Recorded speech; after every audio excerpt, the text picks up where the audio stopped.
hosted by Jason Bryan and providing the latest insights on telecoms trends from around the world. This is ROCCO Radio.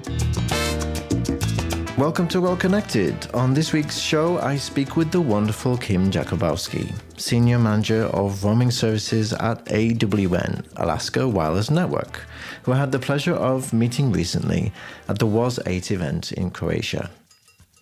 Listening to Kim in industry conferences, it's pretty clear that even while she works in the last frontier, aka Alaska, she has a global perspective on telecoms and an in-depth strategic mind, which is clearly helping to shape the fortunes of AWN and the industry.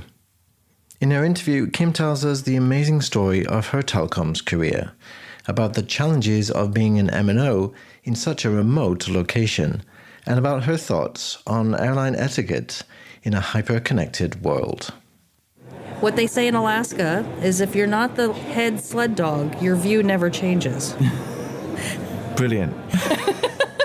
So you always want to stay ahead of the pack. Yeah. You need to be brave. You need to have guts. The lead sled dogs are a force to be reckoned with, and they're the lead for a reason. So, the same could be true about wireless operators.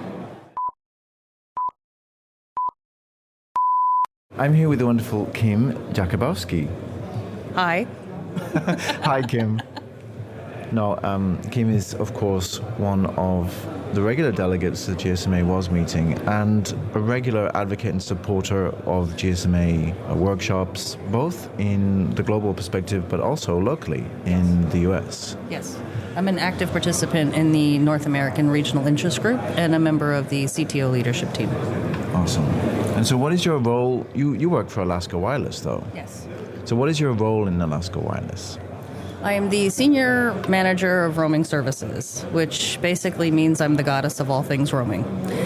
From contract negotiation, IoT negotiations, I coordinate with just one or two people at AWN for implementation, new product development, monthly support and analysis of roaming trends and so forth. Work with different teams on product, anything related to roaming, troubleshooting. I wear a lot of hats for a small company. That is a lot of hats. Actually, for our listeners, can you tell us a little bit about the scale of Alaska Wireless? Because I guess not a lot of people may know. They know about the big US operators, but they may not know of Alaska Wireless. How many subscribers do you have, for example? We're, as they always fluctuate, and a rounding error of about 200,000. Okay. But the population of Alaska is less than 800,000. Okay. So we have a large chunk of the population as our customers. It is. Alaska Wireless is a subsidiary company of GCI Communications. And GCI Communications is the largest communications provider in the state. They have broadband, internet, cable, television stations, undersea fiber. So having a wireless company is a natural fit. Yeah, awesome. But you're from Montana. Yes.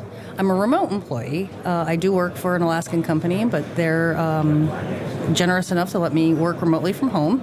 It does work out well in many respects due to time zone changes. Alaska is, -9, so trying to work with European operators, I would have to be up very early in the morning to have any sort of discussion. So having that additional time zone change, my morning might be early, but it's not 3 o'clock in the morning early. Right. So we can get some business done. The 2-hour time difference between Alaska and Montana. I have been a remote employee with GCI for 9 years. Prior to that, I was always reporting to an office. It was an adjustment, for sure. Getting my family, children, of course, to understand that these are mom's office hours, and you need to leave me alone. You can make a sandwich. You're 12 years old. So, and just learning to be more disciplined with not always being in the office. The first couple of years, that was a big problem for me. That Saturday, I'm walking past my home office, and let me check email, and 4 hours later, I'm still working. So that required some discipline. But the days are still long. I'm working by 6, 7 o'clock in the morning, and I'm probably done again because Alaska, their 5 o'clock at night is my 7 p.m. So No, it's true. I mean, people, this is the weird misunderstanding of people who work from home, because I've also done that in the past. And, you actually work more. You do. Because it's quieter and you can concentrate and... Oh, the morning hours are great because I get so much work done before people in the office in Alaska get in. So then you don't get distracted by all the tangential emails that take you off topic and what you planned on doing for the day. So there's a lot of bonuses, and I'm going to stick to that story and continue to sell it, why it's such a great thing for GCI that I'm Alaska Wireless, that I'm a remote employee. Well, I want you to step back a little bit now, because I want to get to know Kim a little bit better. So, you were raised in Montana? No, I was not. I was born in New Jersey on the eastern seaboard of the continental U.S. Lived in various places throughout New York State, New Jersey, Florida. My family spent some time in the Midwest, Colorado, Rocky Mountains. I met my husband, 20 years, when we were both in New Jersey. And he was the one who really had ties and a draw to Montana. So when we started talking about getting married and having kids and where do you want to raise your kids, and Montana's absolutely beautiful, very low crime, good education. So it seemed like the natural fit. Wow. Okay, so... I'm still a Jersey girl at heart, though. You're still a Jersey girl, indeed.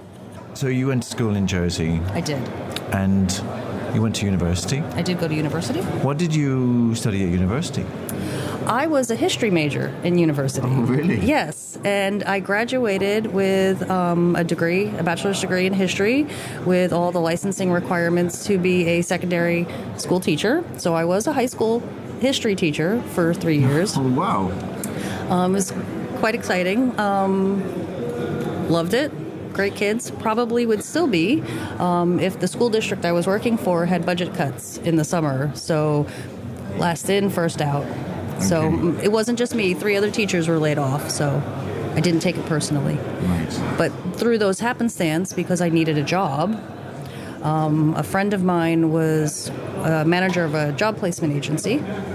And you can't find a teaching job 3 weeks before the school year starts. It's near impossible. So she told me about it was a temporary position in the Northeast Regional Headquarters of UPS in their Wireless Technologies division, and all I needed to do was be a receptionist. And this was in the early days of computers. I mean, literally, I had those pink while you were out notes. I would have to take, messages because my vice president really didn't like voicemail, so I'd have to write all of his messages out and stuff. And they kind of lied. Receptionist was part of the job. Okay. I was immediately indoctrinated because this was the early days of the instant package tracking. Yeah. The first form of M2M, really. Okay. And before I even knew what M2M was, or any of us even called it M2M, but this is in that Wireless Technologies division, we created and maintained the relationships with all the various wireless operators in the U.S.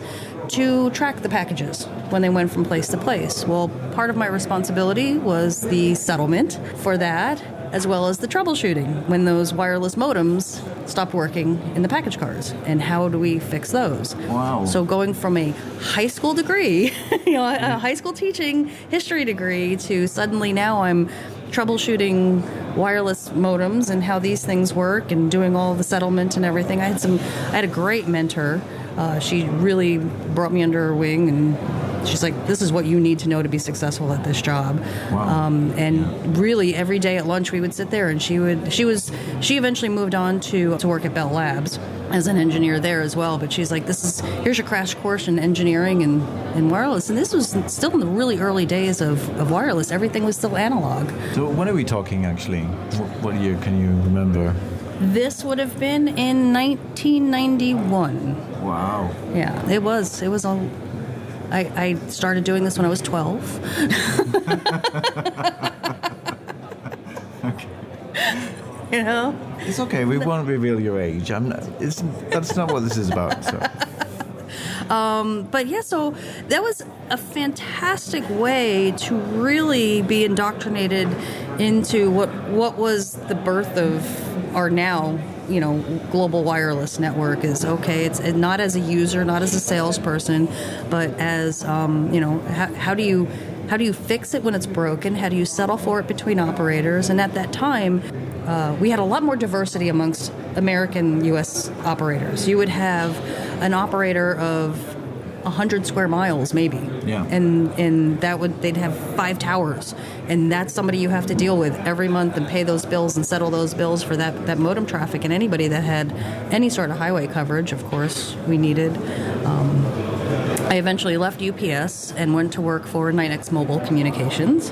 How do you spell it? Sorry? NYNEX. NYNEX. NYNEX. Ah, and it meant New York, New England, and the X stood for the unknown. Okay. And it was it was part of New York Telephone, so it was their wireless department, and I began working in their fraud department. Okay. So I learn about wireless through this innovative M2M traffic, and then I take those skills and move into fraud, and I find out how is everybody breaking and cheating the system, and how do we stay on top of that and fix that. Back in those days, we didn't have the kind of fraud technology that we do today, and we certainly didn't have instantaneous, camel triggers to pull things and shut stuff down. What we would do is we would take our monthly settlement files, and we would analyze the number of unique roamers, what the voice spend was, because there was no data, there was no SMS, so what was the voice spend? How did that compare to last month? How did that compare to that same month last year?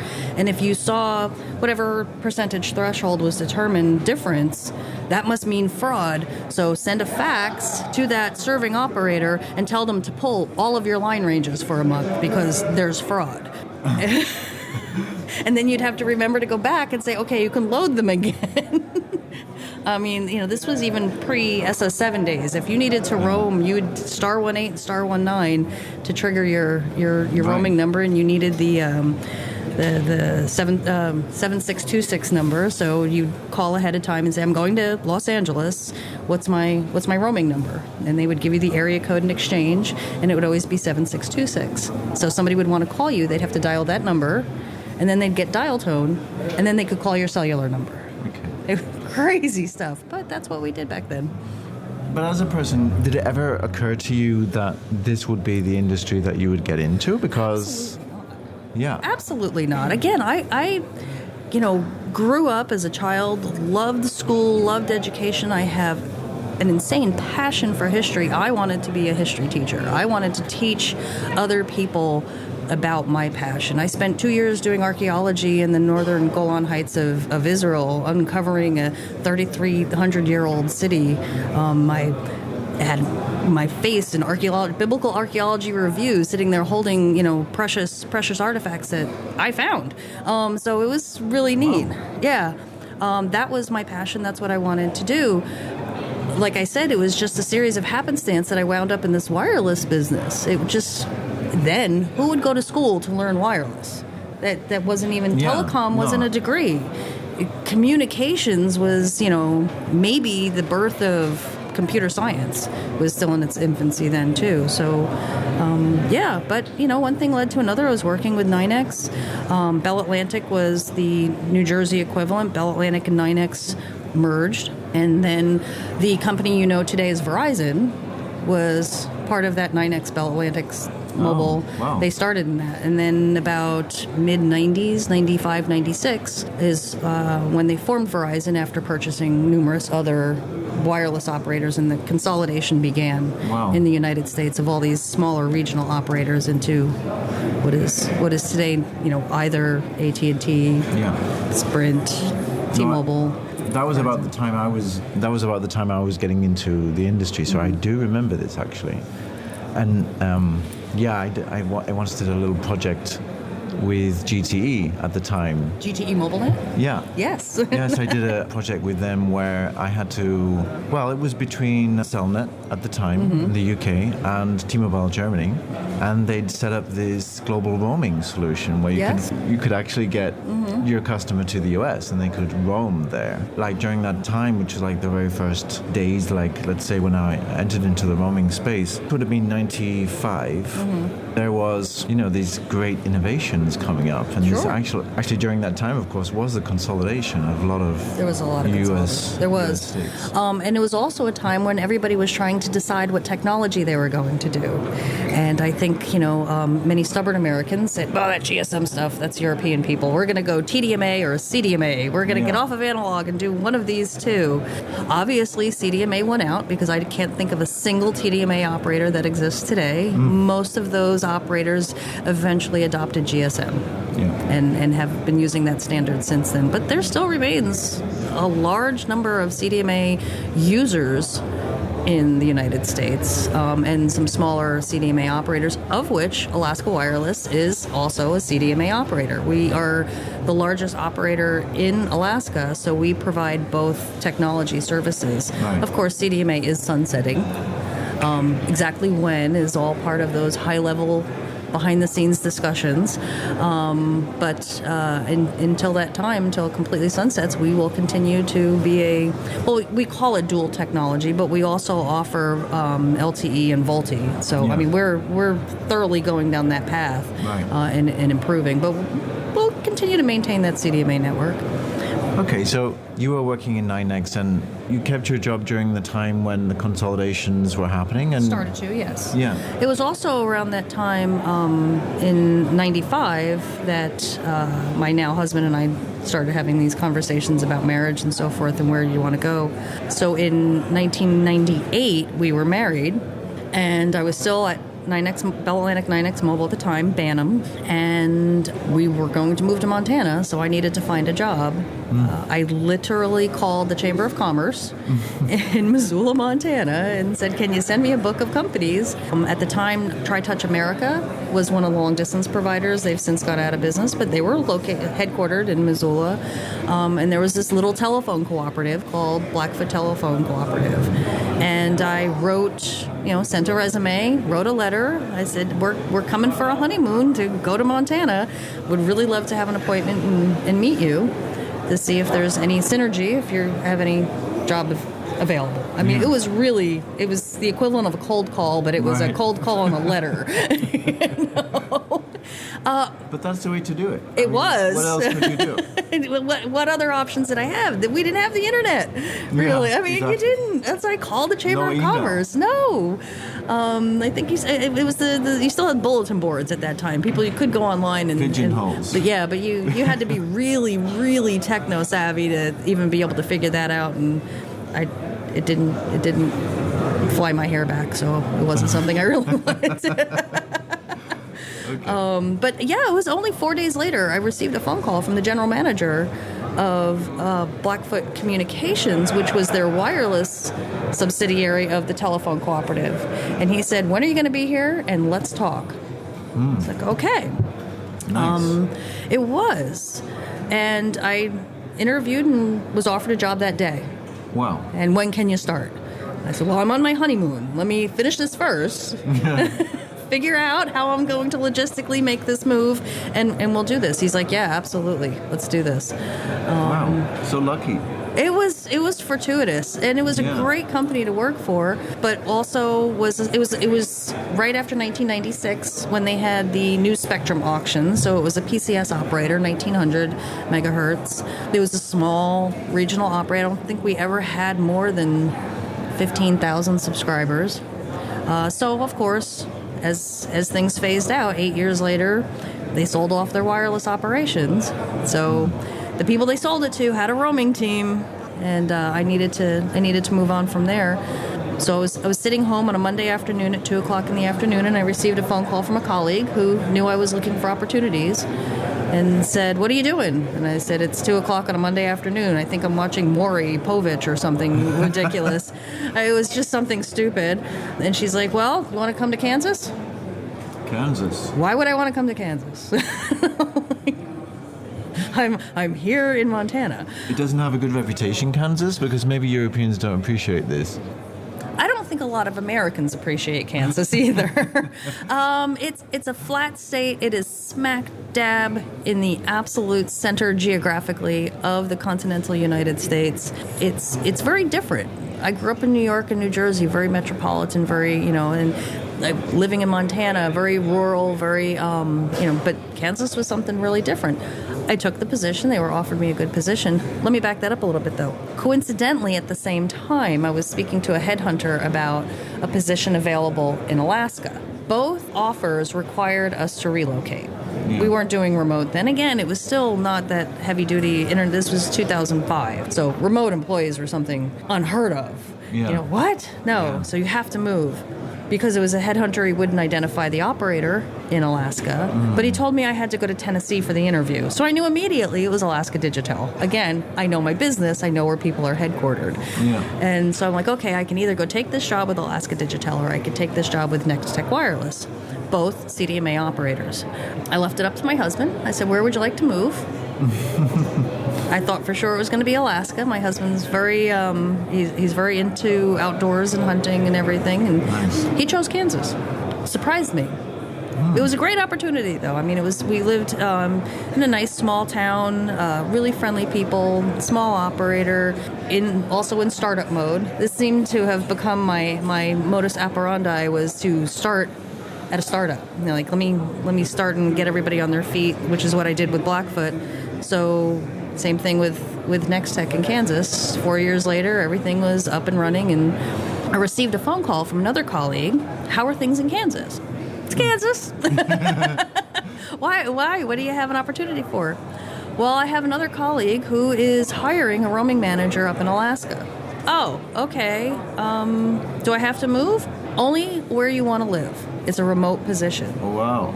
Oh, I'm very interested. Because we had kept our home in Montana. We didn't sell it when we moved, because it's a beautiful place. It was also the height of the housing bubble, and there was no way we were going to purchase an equivalent home down the road for the same price of what we had. So we kept that as a rental.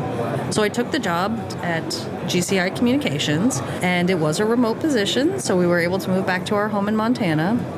But what had happened in the wireless world up in Alaska is that Alaska Digital, the company I would have worked for, was bought by GCI Communications. Okay. So I would have been working for GCI Communications one way or another. It was absolutely inevitable. So I would be in this position today had I taken the job back in 2005. In either direction. Although I would have had to have moved to Alaska, which I didn't want to do. Yeah. So, and then a couple years after I joined GCI, they went into a joint venture partnership with the other CDMA operator in Alaska that was of substantial size, Alaska Communication Systems, formed a joint venture called the Alaska Wireless Network.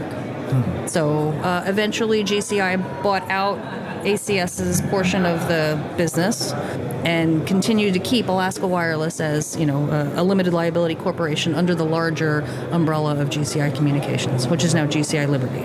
Okay. And here we sit today in lovely Rovinj, Croatia, having this conversation. Yeah, aren't we lucky? We are lucky. Indeed. And in all this time, I got to meet you and have become friends with you. And you're a fantastic person. Thank you very much. I'm really blessed by the opportunities that have been presented in this business.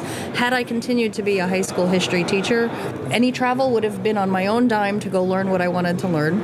Not that I'm complaining, but it would have been a very different life.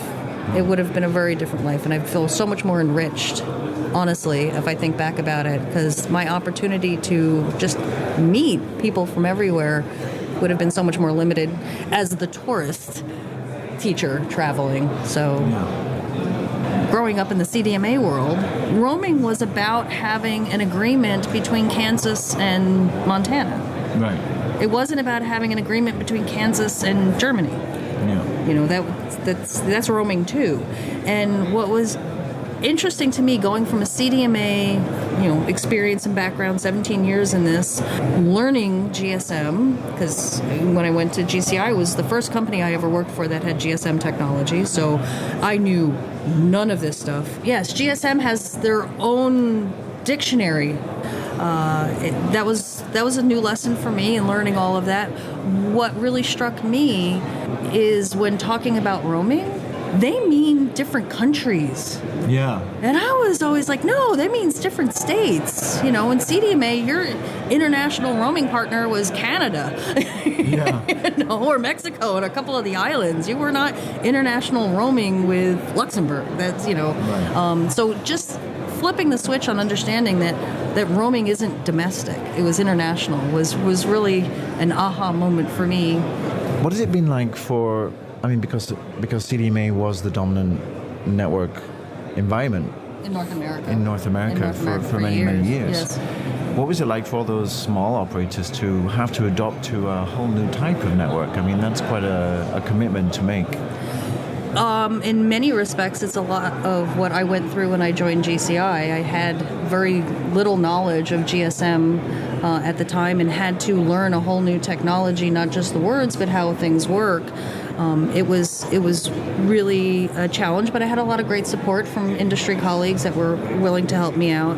I think we still have a large number of smaller regional CDMA operators in the United States that are launching LTE, are launching VoLTE, and these are GSMA-based vernacular in education and technologies. So they too are going through similar things, and because they are smaller operators, I don't know that they always have the budget to attend things like this. So in a lot of those cases, it's going to be, and I field a lot of phone calls. I've been in this business a while, and I know a lot of these people for a very long time, and we'll get phone calls. Hey, Kim, tell me about this. Can you help me out with this? What do you know about this? What vendor should I talk to about this? Always there to help. I think in North America, those CDMA operators, we've known each other for so long. Those that remain are the last holdouts that haven't been absorbed through M&A. And it's a tight-knit community. And I think it's something that I really hope that they start to spend more time on understanding and learning the importance of industry organizations like this. This is not anything we've ever had in the CDMA world. We had vendor conferences, but we never had global industry conferences like this. We had the CDG for a while. I was an active participant in the CDG, morphed into the MDG, Mobility Developers Group. I was on the board of directors. I was the only woman on the board for the MDG, but not at all to this level of education, support, information, and I really would encourage the CDMA operators that are adopting LTE as their going forward strategy to become a lot more active in the GSM Association. It's important that they understand and they learn. And there's the regional interest group. They don't have to travel to Croatia. They don't have to have the budget for that. But there is the North American Regional Interest Group where we bring back all of the information about these global meetings. Right. We bring it back to those 3 days that we meet somewhere in the United States 3 times a year and talk about all of these things. And it's an opportunity to really grow and understand. It's a transition we all have to make, and either you adapt or you die. And they're adapting, and they have a lot of resources and tools out there they may not know about, because it wasn't something that we always had in CDMA either, this industry organization to provide this sort of support and knowledge. And to understand that this isn't just information receiving, you are information creating. You're changing by participating in these workshops and the plenaries. You're making the changes that are happening to the industry. Yeah, we are the GSMA. We are. It's interesting because folks now, the common user on the street, oh, what's with this VoLTE stuff? It's such high definition voice. This is great. I'm like, yeah, we've been working on that, a decade ago. Knew all about it then. Really? It wasn't even invented yet. Exactly. We're setting the standards for things that aren't even being invented today. They're on the future roadmap, but we have to get the billing and charging principles figured out before we can actually implement the technology and implement the roaming. So GSMA participation for CDMA operators, I would highly encourage. If you're going through your budget forecast for next year, attend the regional interest groups. I really think that you'll find you can get a lot out of them. Yeah. No, it sounds like a very interesting networking opportunity anyway. Absolutely. Yeah. Absolutely. And the education you receive from it is vital. And part of the responsibility of the regional interest group is to go back to the global bodies to say, this is what North America wants. Yeah. So as you're creating these standards for Europe or Africa or Asia, this is what North America wants. So you got to pay attention. Right. And they do a great job. The leadership team, which is small regional operators, larger operators too, but the North American operators do a great job bringing that stuff back. So you said these meetings occur Three times a year. 3 times a year, and they're pretty dispersed across the United States, East Coast, Central, and West Coast. Okay. So there's an opportunity to join one in a state year. Very near to you. Yeah, one close to you, different time. They're always sensitive to times. We don't meet in Alaska in January. We did meet in Alaska in May. And you don't mean to meet in Kansas at all? We were in Kansas City this past May. We certainly were. So yes, we did meet in Kansas. I want to ask you a question from your perspective on the telecoms industry today. Mm-hmm. We heard in the agenda just a couple of days ago about how mobile network operators are not innovative. They haven't really delivered anything new since SMS. And we know actually that this is not true because we've been through many different generations of service and each have brought new types of services. For example, 10 years ago, we didn't have video. What's your view on all of that, about the future of the mobile network operator, let's say, or in general, where telecoms is going? What opportunities are there for mobile network operators these days? Well, no one ever wants to become the big dumb pipe. And that would be a very bad turn for operators, mobile operators, to do. We need to stay innovative, but I think we need to stay innovative in cooperation and with the partnership of some of these far, genius, young, new startup companies, people that, why on earth would I ever want to be able to text, video, email, and video call somebody? That doesn't make any sense. Yeah. And then you have applications like WhatsApp that are essential when traveling. You never thought things were going to be what they were going to be, but you have to allow the opportunity to fail. Failure is as much an opportunity to learn and to grow as having every successful project take off like you need to. And I think a lot of operators are afraid to fail because there is serious resource commitment, financial commitment involved in backing something that ultimately fails. I understand the hesitation to be cutting edge and innovative, especially publicly traded companies. And when you're traded on the stock exchange, you have a fiduciary responsibility to not lose money and to make your stockholders money. So there's a lot of concern in that. But I don't think and I don't believe that mobile operators are not innovative. Yeah. They might just be a little more cautious.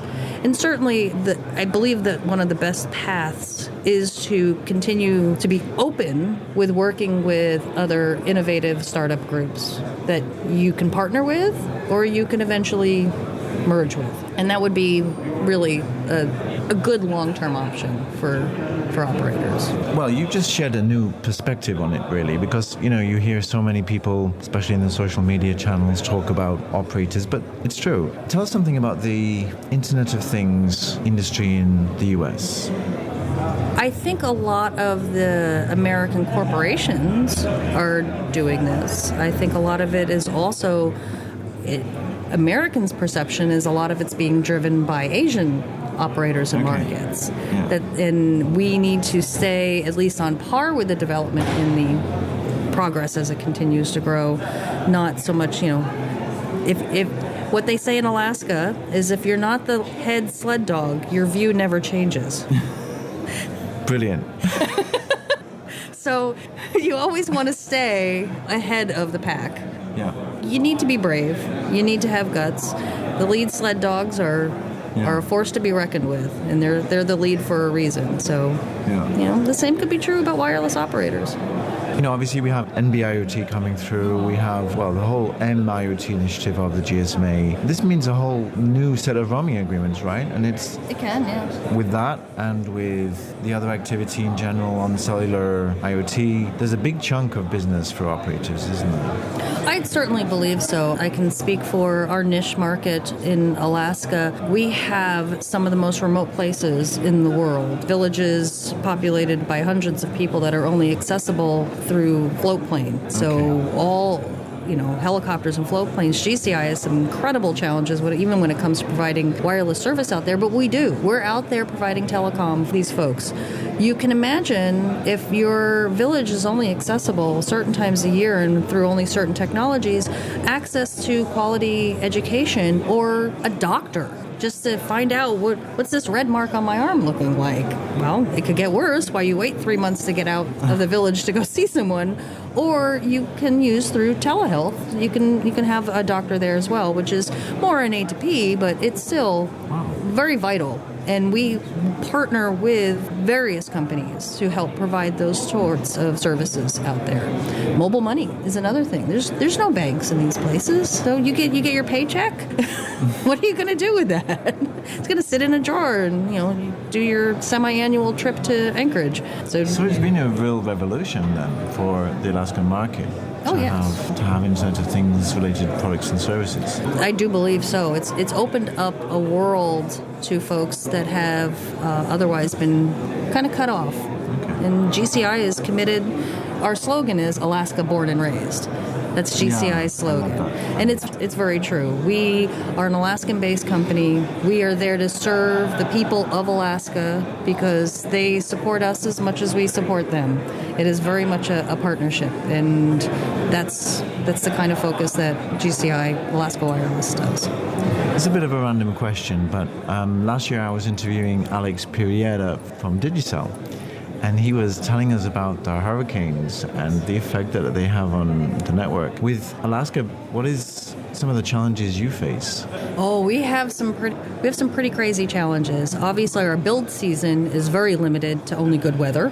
One of my first industry roaming partner outage announcements, okay guys, we have an outage, affected the North Slope, which is, it's an entire city of the petroleum, oil, and gas industry. So you'll have thousands of people up on the North Slope at any time.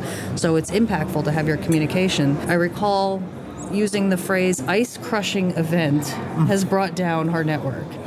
Some very large chunks of ice. I believe we had fiber running along the Alaskan pipeline on there, and some ice had shaved off and tore the fiber.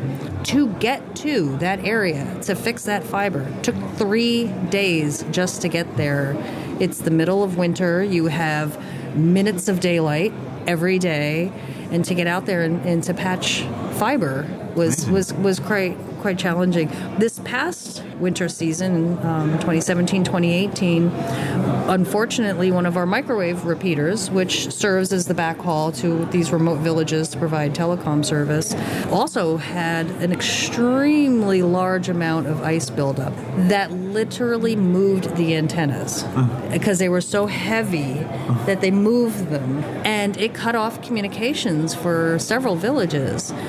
And we were trying to figure out how do we fix this and still be safe. The amount of ice buildup was absolutely insane. And it took quite a while because you can't fight Mother Nature. Yeah. That ice is there. How do you get that ice? And it's so remote, accessible by helicopter only.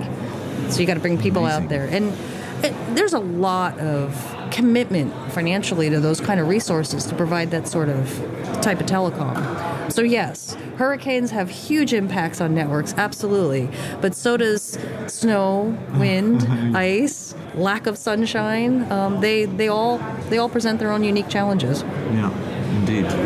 Yesterday here in the WAS meeting, there was a great panel and a great session on women in tech to encourage, let's say, women to enter into the world of technology. What's your view on women in tech and how we could potentially support them further?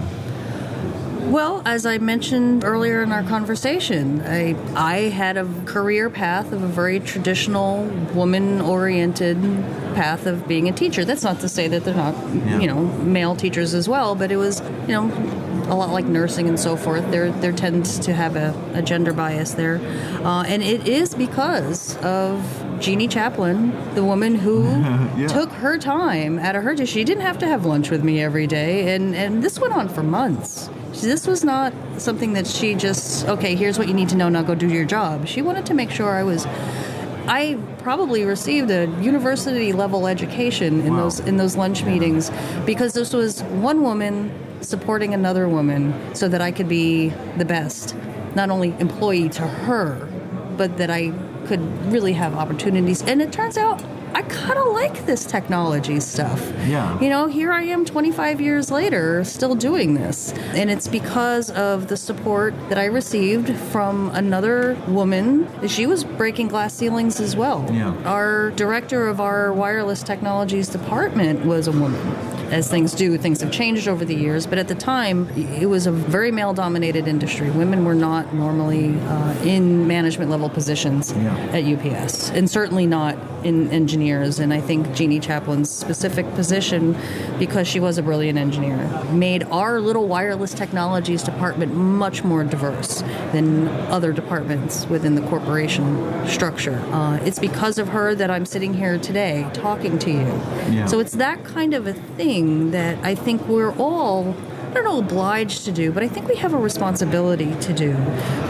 One of the recurring themes throughout the Women in Technology conversations at the North American RIG meetings or here in the WUS meetings is about mentorship and sponsorship. And I didn't know to call it at that time what Jeannie was doing for me, but she was. I mean, it was amazing. And I look now, here I am a couple decades later. Where are my opportunities to help the next Kim Jakubowski be the best that she can be in her job? So we do have a responsibility to help each other out.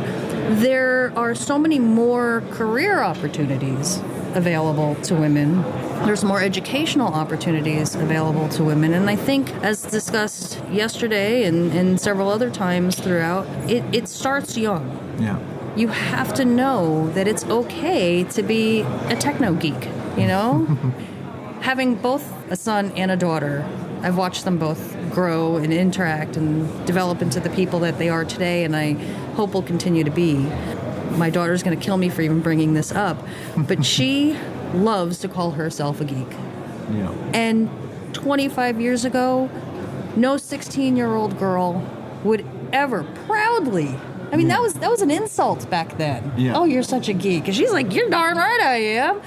Loves it, owns it. And she's so brilliant at math and science. And it's something that we've, always continued to encourage, that you're good at this. Don't be dumb. Don't dumb it down. So I hope we continue down this path with all women, not just our daughters, but with other people within our companies and other schools and so forth. Some of the programs that they've been talking about, going out and getting into the schools, and the GSMA in Atlanta has done a fantastic job with their encouraging young women and teaching them new coding skills and so forth. It's fantastic. I love to see that happen. So the more we continue to encourage and inspire, hopefully, it needs more sunshine. Understanding that supporting women in technology is there's not a negative side to that. It's not that we're now not supporting men in technology.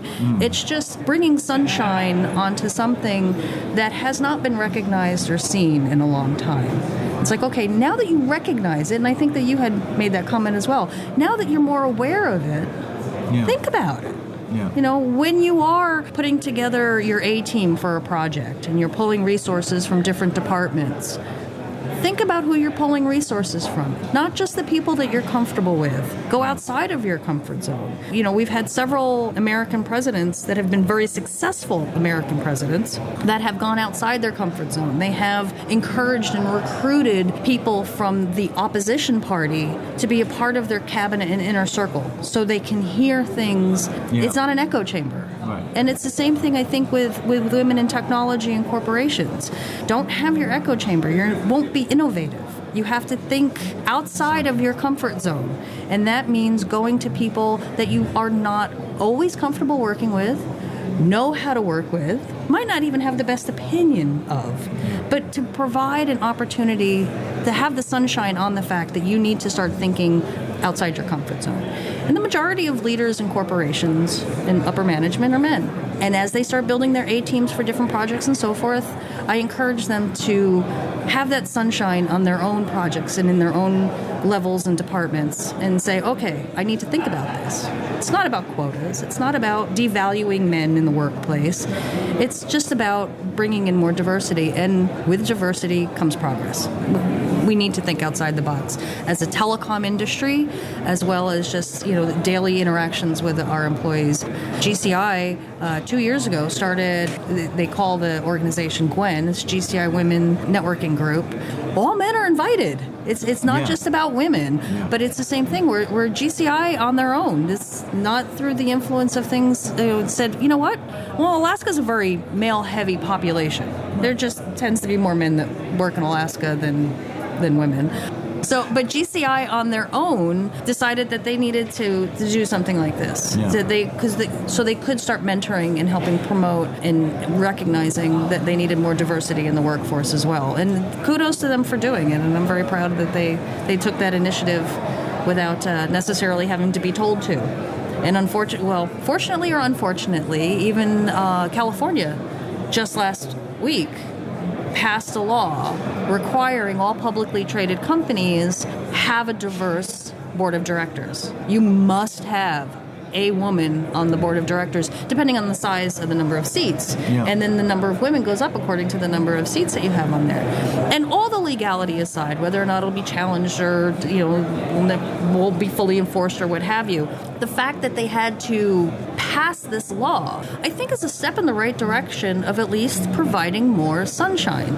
Take a look around, guys. You're requiring the state legislature to make you do this. Instead of making you do this, how about you take a look around and say, we need to do this? And that was something that my company, GCI, our parent company of Alaska Wireless, did on their own.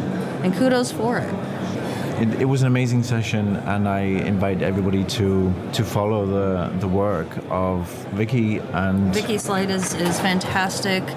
Kathleen Leach, what a leader! She's somebody I look up to and respect. She's amazing, and what a history she has in terms of starting off in one industry and going to another. So if you get an opportunity to even have a sit down with Kathleen, I highly encourage it. They're phenomenal women.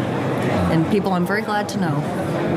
Now, for fun, I want to ask you a question which is not related to telecoms, but it's related to the fact that you are, let's say, a domestic roamer. And you take a lot of planes, don't you? I do. I take a lot of planes to go places. Just living in Montana, I have to go somewhere to get somewhere. So there's... But I think you're probably one of the more notable social media commentators on the. Well, because of my travels, I'm a people watcher. I think I'm an observant person. I do tend to vent. Maybe this is all part of my being a remote employee as well. I don't have a lot of time for water cooler chat at the office, so we'll turn to social media and just report my observations and see who agrees, and who disagrees. Just the whole taking your shoes off on an airplane thing just blows my mind. That one of my biggest pet peeves is the lack of, I don't know if it's courtesy, maybe it's just a lack of awareness.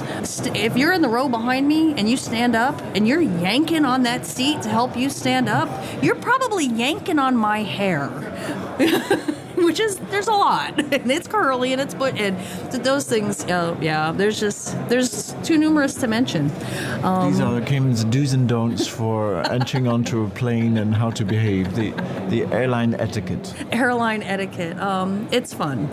What's even funnier is when other people now bring me their own experiences and say, I can one-up you on this one, Kim.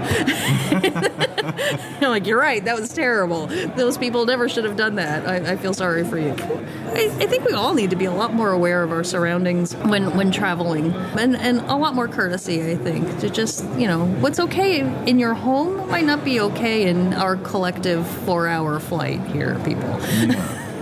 No, but also bringing it back to telecoms. It's like, okay, communication and messaging has completely adapted and changed, and that's an etiquette in itself when it went on a plane. Mm-hmm. The tapping of the keys. Oh, that's my latest pet peeve. Oh, why do you have to have the noise on your phone when you're sitting in a crowded place typing a novel, an 87-chapter novel, type, click, click, click, and then you don't have these things called earphones to put in your ears so we all get to be a part of your FaceTime conversation? And watching a video, which may or may not be appropriate, but we all get to listen to it. And I just can't believe when people do that, when they watch a film like publicly or listen to music publicly. Yeah, as if everybody wants to be a part of this experience you're having. Sometimes no. Yeah. No, isn't necessary. People, turn off the keyboard tapping, please. Click, click, click, click, click, click, click, click, click, click. Oh my God, it's like nails on a chalkboard. It just grates me to no end. My daughter does it. Every time I hear it, she goes, well, I don't know if I always hit the keys right. I'm like, look at your screen. It'll tell you if you hit the key. Or put the headphones and you can listen to it. You can listen to the tapping. I grab her phone, I turn it off, hand it back. No, I just can't understand how people, they don't have a moral conscience when it comes to watching a film or listening to music in a public space. We've become very selfish, I think, as a society, because we don't look up much anymore. So my focus is here. This is my world. I'm looking down on this. I think we become very tunnel visioned on what's going on in our little world on that keyboard or that computer or that smartphone. Kim, it's been such a pleasure to talk to you. Thank you. It's been a pleasure. You are such an entertaining person, and walk down memory lane with you. Well, you are as well, as you described at the beginning, a roaming goddess. That actually was a nickname provided to me by a good friend of mine. She's left the industry. Her company was one of the ones that has been bought out, but this was many years ago. We were on a conference call with multiple operators and a vendor, and the vendor was asking, surveying questions of who in your company does this, who in your company does that, and it was me, that's me again. Yep, still me. And my colleague at this other company, she's like, Kim, you're just the goddess of all things roaming. And I said, I need a business card to say that. You do. You need to. Well, again, Kim, thank you so much for the sunshine you have provided to us today. It's been a real pleasure, and I wish you a good trip back home with lots of very nice people who will look after their volume on their devices. And keep their shoes on the plane. Yeah, okay. Just do the very basics. Yeah, just the basics. And the toenail clipping, that was a new one the other day. I neglected to mention that one. I couldn't bring myself to even bring it up. I was so disgusted. Feel free to vent anytime you like over ROCCO Radio with me, please. Oh, absolutely. Thank you so much for having me. This has been a fun conversation. We hope you enjoyed this week's podcast. Look out for more in the Well Connected series in the coming weeks. Currently, ROCCO has just published its Innovation Reports 2018. Check out the market leaders at ROCCOresearch.com and see how M&O's ranked their vendors. Until next time, this is Jason Bryan, and you've been listening to Well Connected from ROCCO Radio.